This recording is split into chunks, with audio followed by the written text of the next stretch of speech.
Well, going back to the 1800s and 1848, there was actually a plague and different things going on within Louisville. So the idea of having a cemetery out in the country, this was at one point out in the country, and Cave Hill had the topography that was very good with rolling hills.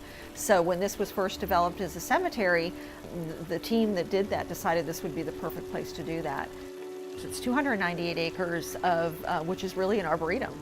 So we are full of over 400 species of plant material, trees and bushes. And so what we're trying to do is also educate a lot of people. So this is just not a cemetery that people will just come in for a burial or a placement of cremated remains. We want people to come to our events that we hold here.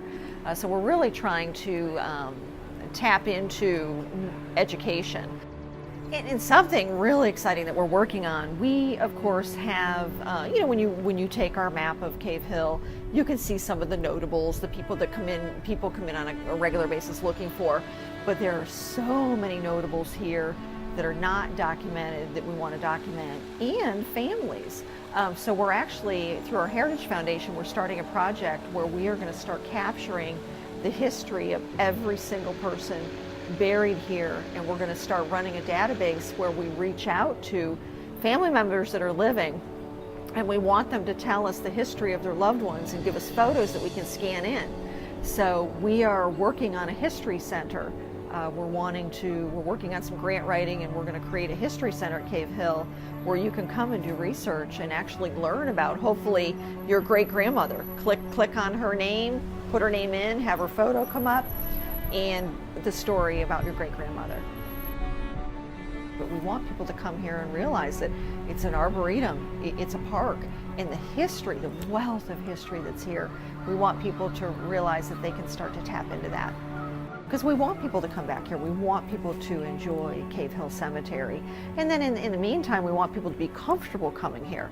So from children that are young, we want them to remember the ducks and the little ducklings that are here. We want the students in the local schools to remember that they came here for classes and learned things here, or that the tree in their backyard came from a tree at Cave Hill Cemetery. So again, it's getting people comfortable with Cave Hill and making sure that we have programs for the living and that they're comfortable coming here. There are so many amazing spots at Cave Hill, but getting back into some of the sections where it's off the roadway and just these beautiful little gardens that you wouldn't even imagine. There's some spots like that here at Cave Hill. They're some of my favorite areas that are in historical sections, but kind of right in the middle where you'd really have to get out of your car and walk in to kind of find some of these places. We could easily become a museum also. So I think a lot of cemeteries around the country that are getting close to being full. We're not close to being full yet.